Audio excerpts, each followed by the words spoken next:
somehow that I was taking money from the children. It's interesting that most of these groups that were cut are actually supporting. You talk about the developmental disabled community, groups that took a major cut, but I worked with them to make sure that the cuts that they had to take were kept away from the clients. It's why they gave me several awards. It's why I've been able to make these budgets work. To say that they were phony belies the fact that we've gotten to a place today where we're in the black. Yes, Prop 30 was part of that. Let's talk about Prop 30. Prop 30 was part of the budget, built into the budget, the way that through my legislation as the budget chair, built into it. We had a budget that was set to be balanced with or without Prop 30.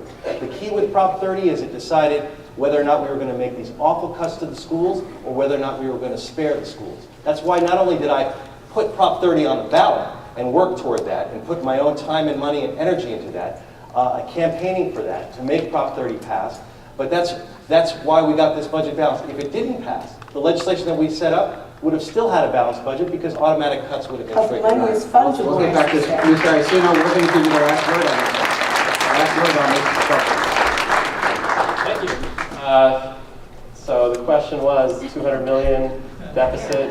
We got kind of off track. Something like that. Go ahead. It's getting a little warm in here. In between. So let's talk about it. Do we want to balance the budget with tax? That's $200 million. $200 million of $7 billion is 3%, 4%. I'm going to say we probably can find a couple percent inefficiency in the city. There's got to be a couple. Hell, my business, we cut 75% with the recession. You just find places to cut, and you downsize, and you survive. So there's places that we can make up some revenue.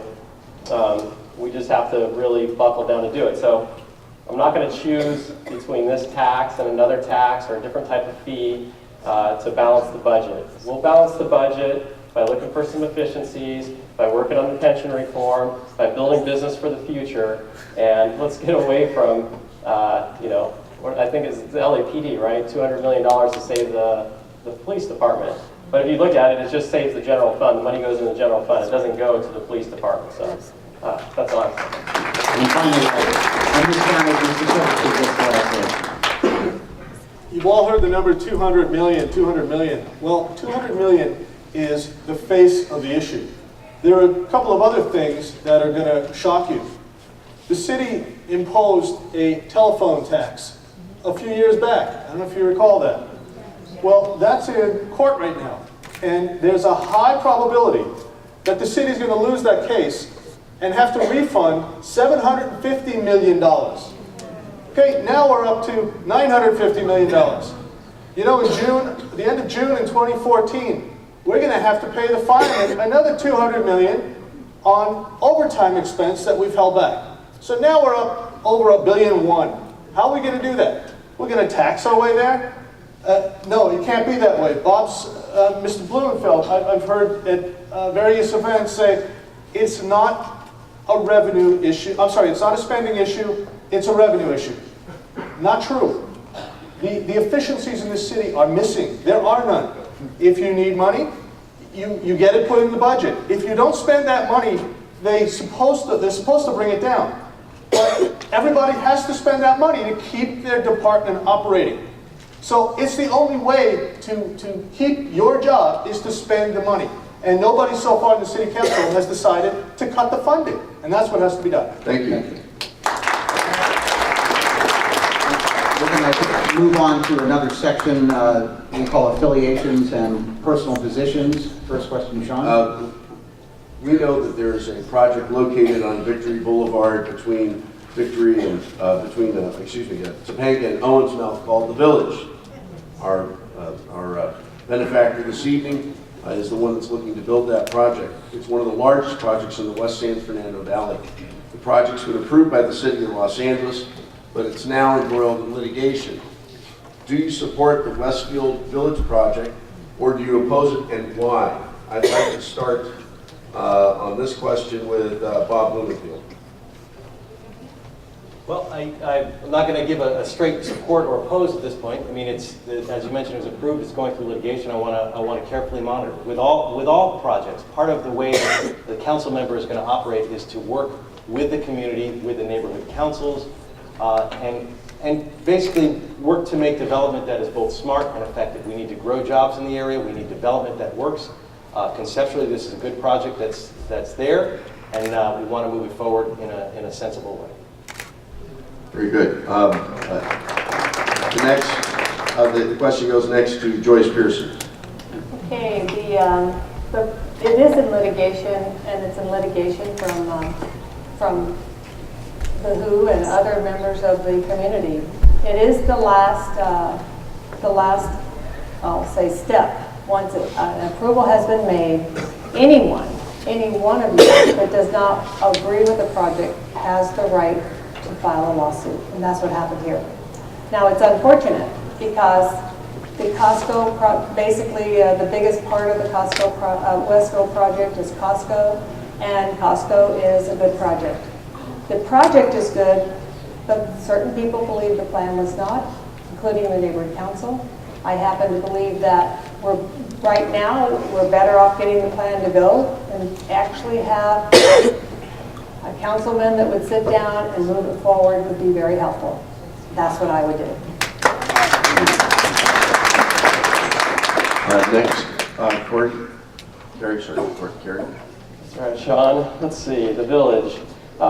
Generally, I support the village. I think it's a good project. We need development, we need jobs, we need the tax revenue that it brings.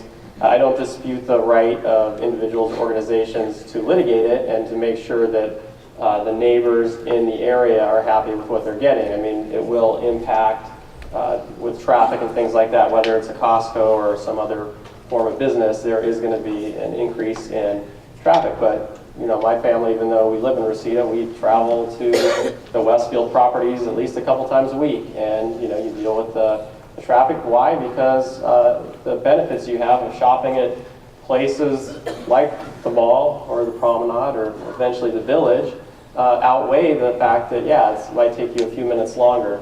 I understand the impact locally, and that's why there is neighborhood councils in place to you know, give a recommendation to the council person on what they think should happen or shouldn't happen. And the council person definitely needs to weigh that. But I think in this case, the benefits far outweigh the negative aspects of the project. So I'd like to see it move forward. Thank you. Next is Scott Silverstein. Well, I'm inherently involved, or was involved, with the village project. I do completely support your right to litigate the issue. Do I agree necessarily? No. I think the project should move forward. Where else could you get $1.50 for a hot dog and a drink? But the issue is not the Costco. The issue is not the rest of the project. The rest of the project is a great project. The issue is the one thing. There's a gas station as part of this project. It's on the corner of Owensmouth and Victory. And you know how many people sit in a gas station at a Costco. And it can potentially be a real problem with traffic. So in my business, all we do is negotiate real estate deals. Why don't we just sit down with Costco and tell them, you want to move this ahead, move the gas station off the corner. And I bet you that deal will get moving again. But we're talking about a $650 million push to our economy that right now is in the tank. The West Valley is hurting. Encino, Sherman Oaks, doing much better, believe it or not, than Warner Center. And that is something that we need to do. We need the construction jobs. We need the retail jobs. We need the office jobs that are going to be in there. And I do support the project. Thank you. Thank you. Next, Stephen Pressburg. I agree, Scott. We need the jobs. We need the retail action. I think it's unfortunate, but it could be that our current city council member has other things on his mind and is otherwise distracted. But I think that an effective city council member would be able to work out these remaining differences. I'll say that I've looked at the objections that the Woodland Hills homeowners have, and they are not spurious objections. Whether or not they hold up in court, I couldn't say, but they are not spurious objections, and I think we'll have to wait and see what the court says. Very good. And finally, Elizabeth Badger. I support anything that's going to bring revenue into our city. I support Warner Center who have the Warner Neighborhood Council, who have committed 7 years of their time in researching and finding out the pros and the cons of this project. And I don't see many negatives. I know the traffic is going to slow down for a little bit, but at the end of the day, we're going to have a beautiful project. We're going to put people to work, and I'm excited about that. So. I thank you very, very much. Next question. Next question. We received a lot of questions from our membership and other chamber memberships and the community as a whole about who the principal backers of your campaigns are, and are any of you endorsed by public employee unions? So I hand over there, Ms. Badger, why don't you start? I will start. I have taken $0 from special interest. My commitment is to my community, and every dollar we've received have been from small individual donations. So that's why we can't compete with Bob Blumenfeld, who has a whole lot of special interest, coming in with $150,000. So yes, I'm committed to this community, and we've asked our community to support our bid for city council. Thank you. We're going to move this way and give Mr. Blumenfield the last word on this one. Mr. Pressburg. Every contribution that I've received has been an individual contribution, and I invite everyone, frankly, to go to the website of the Los Angeles Ethics Commission and take a look at all of our filings, and take a look at who has contributed to Mr. Blumenfield's campaign. And frankly, go take a look at the Secretary of State's website and see who has contributed to Mr. Blumenfield over the years, because after all, we're electing someone who's going to be the council member. We're electing someone who the public employee unions are counting on. The city contracts all expire in the next 6 to 12 months, and so there are going to be negotiations. Do you think they're going to be willing to say, okay, maybe we just can't get an increase this coming year? Are they going to say that? And is Mr. Blumenfield going to say to them, that's the way it's got to be? I don't think so. Ms. Pearson. Yes, and that's the way it will have to be. I'm a CPA. I know how to work with the numbers, read the budgets, and do the analysis, and that's what I intend to do for you, because this is too crucial. I have an endorsement from the National Women's Political Caucus of the San Fernando Valley. I have some corporations. They're not individuals. They're just people who wrote the checks on the corporate, and I couldn't get them to change them. Anyway, they're sole proprietors like all of us. So I'm a businesswoman. I don't have special interest money of any kind.